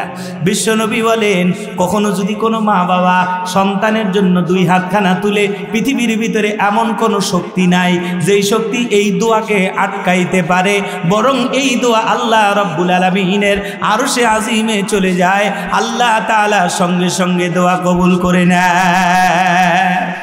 সুবহানাল্লাহ বলে। পীর সাহেব দোয়া করলে দোয়া কবুল হবে কোনো হাদিসে আছে? কথা বলে। কিন্তু মা বাবা দোয়া করলে দোয়া কবুল হবে। এই দুইজন স্বামী স্ত্রী নিজের সন্তানের জন্য এবার দোয়া করতেছে, ওগো মালিক আল্লাহ, আপনার কাছে বলি সন্তানটাকে একটু দিনের বুঝ দিয়ে দেন, হিদায়াত দিয়ে দেন। আপনি চাইলেই তো হিদায়াত দিতে পারেন, আমার সন্তানটাকে দিনের বুঝ দিয়ে দিতে পারেন। যেই কথা ওই কাজ, দোয়া কবুল হয়ে গেল। রমজান মাস গুলশান আজাদ মসজিদে ওই সময় ইমামতি করতেন আমাদের যাত্রাবাড়ি মাদ্রাসার বড় হুজুর পীর সাহেব হুজুর মাহমুদুল হাসান দামাত বারাকাতুহু। অনেকেই হয়তো আপনারা নাম শুনেছেন। ওই সময় গুলশান আজাদ মসজিদে উনি জুমার নামাজ পড়াইতেন। ওই দিন কি আশ্চর্যজনক বিষয়, হুজুর মা বাবার হক নিয়ে আলোচনা শুরু করেছে। মা বাবার হক নিয়ে যখন আদায়, এই দোয়াগুলো যখন তিনি করা শিখাইতেছিলেন, মা বাবার করণীয় কি, মা বাবার খেদমত করতে হয় কেমনে, মা বাবার সম্মান করতে হয় কেমনে, এগুলা নিয়ে আলোচনা শুরু করেছেন। একটা পর্যায়ে মা বাবার ওই কথাগুলো কেন যেন সন্তানের কলিজায় গিয়ে আঘাত লাগে। সন্তান শুনে আর কান্দে, হায় রে হায়, জীবনে কি করলাম রে। মা বাবাকে কোনো সন্তান যদি কষ্ট দেয়, যত বড় হাজি হোক, যত বড় গাজী হোক, যত বড় দানবীর হোক, যত বড় নামাজি হোক, যত বড় ইবাদত হোক, যত বেশি সে আল্লাহওয়ালা হোক না কেন, মনে রাখবেন যেই সন্তান মা বাবাকে কষ্ট দিয়েছে, এই সন্তানের যদি মৃত্যু হয়ে যায়, বিশ্ব নবী বলেন কিয়ামতের ময়দানে আল্লাহ রাব্বুল আলামিন সন্তানকে ডাকবে, বলবে হজ করছিস, জান্নাত যাইতে চাস, এটা হিসাব পরে হবে। মা বাবার সঙ্গে বেয়াদবি করছিস, এই বিচার আগে। হজের কারণে জান্নাত যেতে পারবি না, আগে তোর মা বাবার সঙ্গে বেয়াদবি করছিস, আগে এই হিসাব কিতাব ক্লিয়ার কর। এই কথাগুলো শুনতে শুনতে একটা পর্যায়ে কলিজার টুকরা সন্তান, শিক্ষিত ছেলে বুঝতে পেরেছে আমার ভুল হয়ে গেছে, আমার ভুল হয়ে গেছে। ওই মসজিদের মধ্যে বসে বসে তওবা করতেছে, আল্লাহর কাছে দোয়া করতেছে, মালিক ওগো আল্লাহ, আমাকে একটু সুযোগ দেওয়া যাবে কি? আমি ওই আমার বৃদ্ধ মা বাবাকে একটু দেখতে চাই, একটু সুযোগ দেওয়া যাবে কি? আমি গিয়ে একটু হাত পা ধরে ক্ষমা নিতে চাই। এই যুবক লেখে, সাংবাদিক তার কিতাবের ভিতরে, ওই পেপারের ভিতরে, কলামের ভিতরে উল্লেখ করেছে, সন্তান মসজিদ থেকে বের হয়েছে, দৌড় দিয়া বাড়িতে গেছে, বাড়িতে গিয়া কিছু টাকা নিয়া স্ত্রীর কাছে বলে, ও সহধর্মিনী, আমি বাড়ি চললাম, তোমার সঙ্গে আমার পরে কথা হবে, আমি আমার মা বাবার কাছে যেতে চাই, একটু মা বাবাকে দেখতে চাই, না জানি কতদিন হলো আমার মা বাবা কেমনে আছে।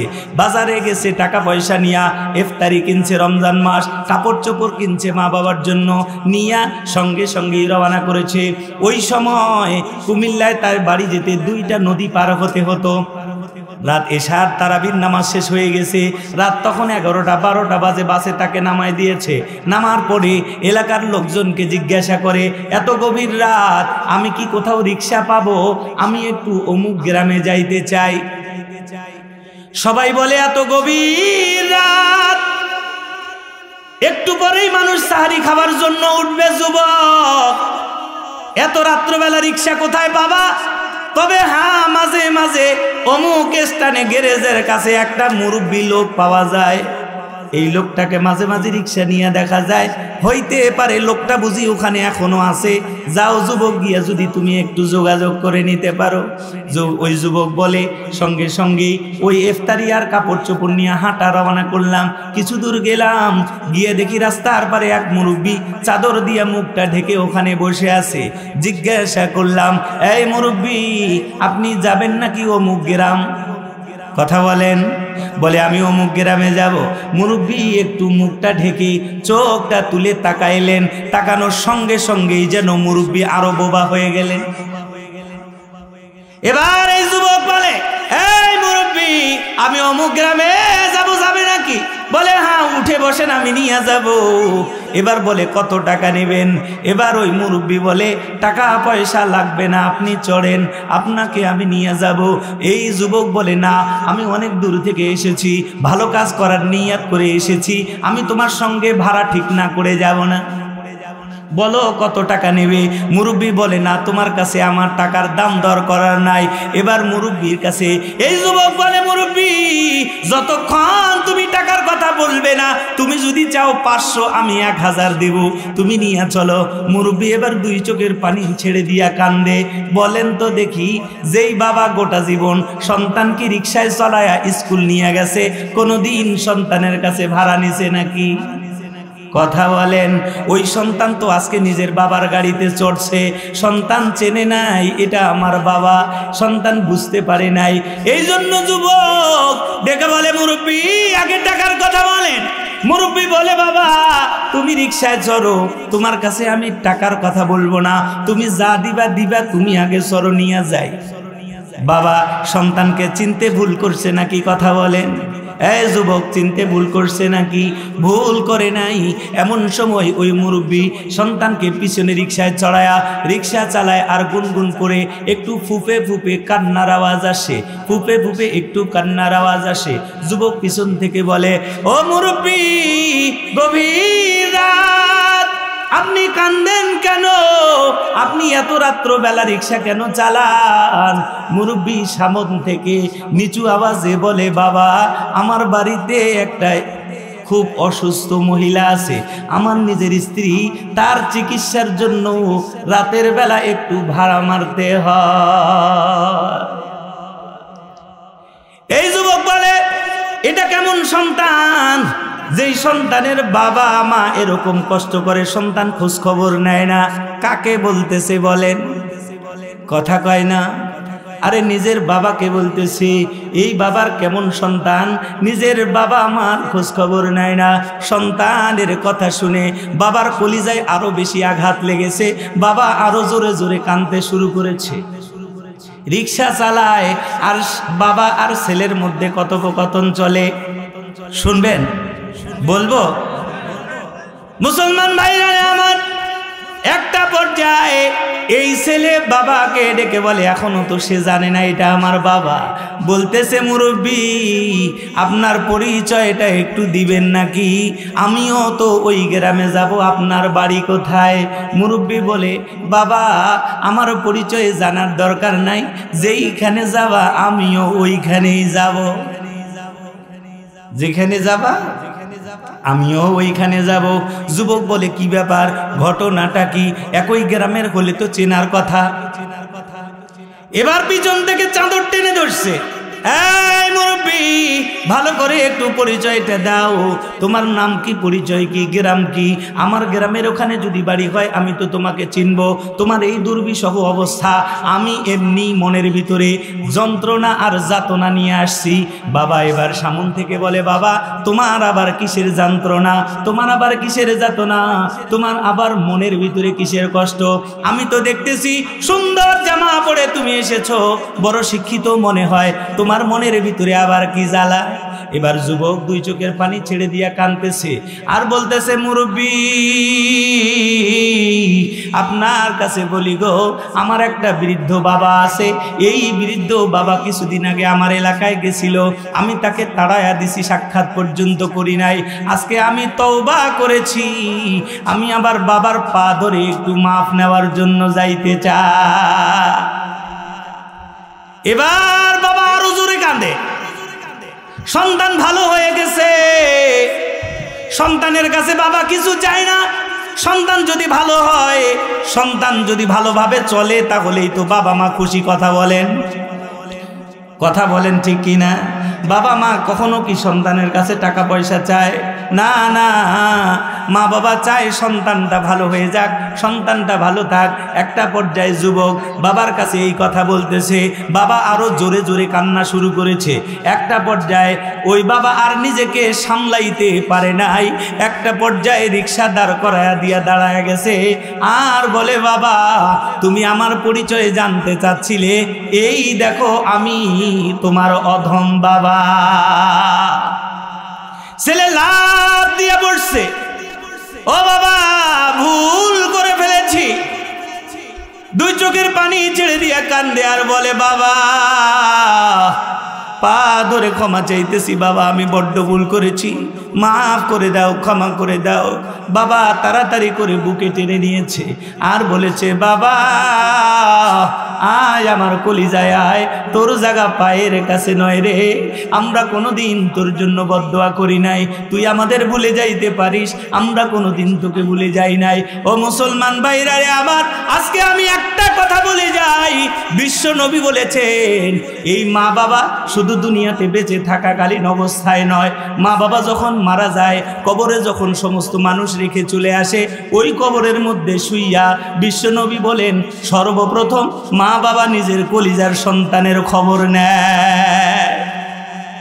কেউ জানে না।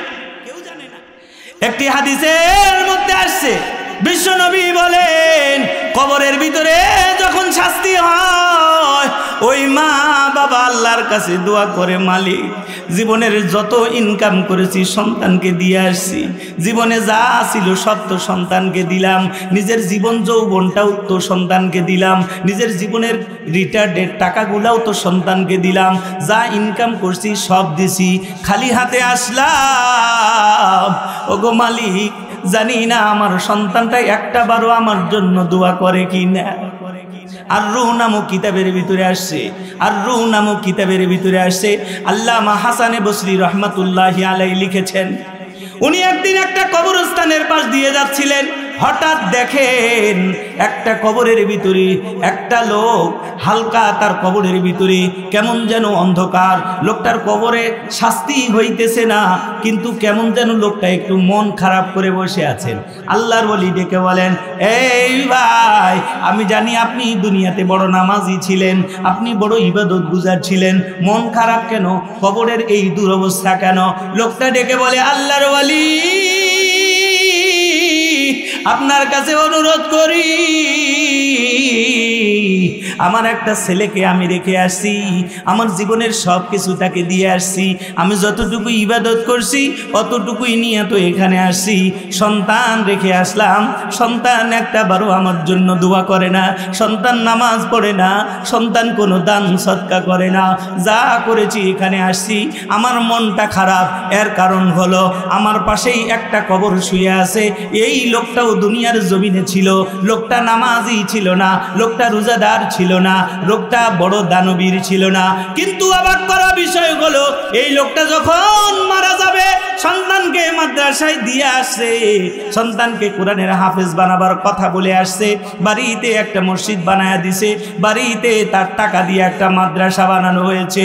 লোকটা নিজে নামাজি ছিল না, কিন্তু আজকে আল্লাহ রব্বুল আলামিন তার কিছু সদকায়ে জারিয়া থাকার কারণে আল্লাহ তাআলা তার কবরখানাকে আমার চাইতে উন্নত করে দিয়েছে। সুবহানাল্লাহ বলে।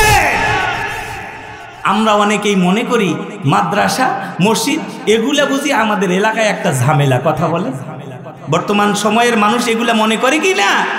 কিন্তু আমরা মনে করছি, বাস্তবতা জানি না। কেন? একটা কোরআনের হাফেজ, একটা ছোট্ট সন্তান যেটার এখনো কোনো গুণা লেখা শুরু হয় নাই, সারাটা দিন মাদ্রাসায় কোরআন পড়ে, সারাটা দিন যে ওখানে কোরআন হাদিস শিখতেছে, এই সন্তানের মর্যাদা আল্লাহ পাক এত বেশি দিয়েছেন, এত বেশি দিয়েছেন। সে যেই দিক দিয়ে হাঁটে এই সন্তানের পায়ের নিচে আল্লাহর নূরের রহমতের ফেরেশতারা তাদের পরগুলাকে বিছায়া দেয়। সুবহানাল্লাহ। সন্তানের দাম কত হতে পারে? আবার মজার বিষয় কি জানেন? এই সন্তানটা যখন কোনো কবরের পাশ দিয়ে যায় আল্লাহ পাক খুশি হইয়া এই কোরআনওয়ালা নিষ্পাপ সন্তানের বদৌলতে ওই কবরের আযাব 40 দিন পর্যন্ত আল্লাহ মাফ করে দেন। সুবহানাল্লাহ বলেন, সুবহানাল্লাহ। কত দাম এই সন্তানের। যদি আপনার আমার এলাকায় একটা মাদ্রাসা হয়, এটা কি আমাদের জন্য কল্যাণকর না অকল্যাণকর? কথা বলেন। আমি আমার ওস্তাদের কাছে শুনেছি, কিয়ামতের ময়দানে যেই দিন একটা কোরআনের হাফেজ বিনা হিসেবে জান্নাতে যাওয়ার জন্য প্রস্তুত হয়ে যাবে, রওনা করবে, এমন সময় হঠাৎ করে পিছন থেকে কিছু লোক তাকে টেনে ধরবে। এই হাফেজ সাহেব, একা একা জান্নাতে যাও, কি কারণে যাও? আমাদের দিকে একটু তাকায়া যাও। কোরআনের হাফেজ সাহেব পিছনের দিকে তাকাবে, দেখে কিছু লোক তাকে ইশারা করতেছে। হাফেজ সাহেব দাঁড় হয়ে যাবে, আল্লাহ পাক হাফেজ সাহেবকে দাঁড় করাবেন, জিজ্ঞাসা করবেন, হাফেজ সাহেব তোমার ব্যাপারে এরা কি অভিযোগ করে একটু শুনে নাও। এবার কোরআনের হাফেজ সাহেব বলবে, আল্লাহ এরা আমার নিজের মাও নয়, এরা আমার বাবা নয়, এরা আমার আত্মীয় স্বজন নয়। আল্লাহ বলবেন, তাহলে এরা কারা? এরা বলবে, আল্লাহ এই কোরআনের হাফেজ সাহেব হাফেজ হওয়ার কারণে আজকে জান্নাতে যায়। হাফেজ তো নিজে নিজে হয় নাই, আমার বাড়িতে লজিং খায়া হাফেজ হয়েছে। কথা কয় না? আমার বাড়িতে লজিং খাইছে, আমি নিজে কষ্ট করে তাকে খাওয়াইছি। ওগো আল্লাহ, এই হাফেজ সাহেব যদি আজকে বিনা হিসেবে জান্নাতে যায়, আমার কারণেই তো কোরআনের হাফেজ হয়েছে, আমার বাড়িতে থাকার কারণেই তো কোরআনের হাফেজ হয়েছে। ওগো আল্লাহ, কাজেই আমিও এই বিনিময়ে আপনার কাছে কিছু চাই। আল্লাহ বলবেন, ঠিক আছে, তোমার কি সমস্যা? উনি বলবেন, আল্লাহ উনি তো লজিং খাওয়াইছে, ওই ছেলেটা যেই মাদ্রাসায় পড়ছে ওই মাদ্রাসার টিনগুলো তো আমি দিছি। কথা কয় না? টিনগুলো তো আমি দিচ্ছি। আল্লাহ বলবেন, হয় নাকি? ওই ছাত্র বলবে, হ্যাঁ ইনি তো মাদ্রাসায় টিন দিছে, যার কারণেই তো ওখানে রুম হয়েছে, আমার ওখানে থাকার সুযোগ হয়েছে, আমি ওখানে পড়ার সুযোগ পেয়েছি। কথা বলেন ঠিক কি ঠিক না? আল্লাহ বলবেন, তুমি কি চাও? এবার এই লোক বলবে, আল্লাহ আমি টিন দিয়েছি, কাজেই সে যদি জান্নাতে যায়, আল্লাহ আমিও তো এখান থেকে কিছু পাবার আশা রাখি। আল্লাহ বলবেন, তাই নাকি? এরপরে জিজ্ঞাসা করবে আরেকজন, এই তুমি কি চাও, তোমার কি অভিযোগ? এই লোকটা ডেকে বলবে, আল্লাহ এই যে হাফেজ সাহেব আজকে বিনা হিসাবে জান্নাতের দিকে যায়, উনি যেই হাফেজ সাহেবের কাছে পড়ছে, যেই মাদ্রাসায় পড়ছে, এই মাদ্রাসায় সে যে পড়াশোনা করছে, আমি আমার কষ্টের টাকা থেকে প্রত্যেক মাসে 500 টাকা করে চাঁদা দিছি, যার কারণে হাফেজ সাহেবের বেতন হয়েছে, যার কারণেই তো মাদ্রাসা চলছে। কথা বলেন ঠিক কিনা? এরকম দাবিদার আছে না নাই? সবাই যখন ধরে বসবে, আল্লাহ বলবেন আজকে আমি দয়াবান, আজকে আমি বড় রহমান, আমি তো গফুর, আমি তো সাত্তারুল উয়ুব, আমি তো গফফারুজ যুনুব। ও হাফেজ সাহেব, আপনি একা জান্নাতে গেলে তো হবে না, এরাও আপনার কোরআন শেখার কাজে সহযোগিতা করেছে, কাজেই এরা আপনার সহযোগিতা করে নাই, এরা আমার কোরআনের সহযোগিতা করছে, এরা আপনাকে খাওয়ায় নাই, বরং দিন জিন্দা করার জন্য এরা সহযোগিতা করছে। আপনি যদি জান্নাতে যান, আমি আল্লাহ ঘোষণা দিলাম এদের সবাইকে সঙ্গে নিয়ে জান্নাতে চলে যান। সুবহানাল্লাহ বলে। আমরা সবাই এই কাতারে থাকতে চাই তো ইনশাআল্লাহ? আল্লাহ রসুল বলেছেন কুন মুআল্লিমান, হয় তুমি এইখানে নিজেই তুমি কি হও, মুআল্লিম হও, আও মুতাআল্লিমান, অথবা তুমি মুতাআল্লিম হও, আও মুহিব্বান, অথবা তুমি মুহিব্বান হও, আও মুস্তাঈনান, অথবা মুস্তাঈন হও। এই 4টা শব্দের কি অর্থ? আল্লাহ রসুল মুসলিম শরীফের হাদিস বলছি, আমার বানানো কথা বলছি না মুসলমান। বিশ্বনবী বলেছেন হয় তুমি কোরআন নিজে শিখো, আর না হয় তুমি কোরআন শেখাও, আর না হয় যদি দুইটাই সম্ভব না হয় তাহলে এদের মোহাব্বতকারী হও, যারা পড়ছে এদেরকে ভালোবাসো, নিজের জান মালের চাইতে বেশি ভালোবাসো, আর যদি এতটুকুনও যদি কমতি হয়ে যায় কমপক্ষে তাদের সহযোগিতাকারী হও। যদি এই 4টার কোনো একটার মধ্যে না থাকো, আল্লাহ রসুল বলেছেন আমি চাই তুমি এই 4টার কোনো একটার মধ্যে থাকিও না, অবশ্যই 4টার মধ্যে তুমি নিজের নামটা লেখায়া নিয়ে জান্নাতের মালিক হয়ে যাও। সুবহানাল্লাহ বলে।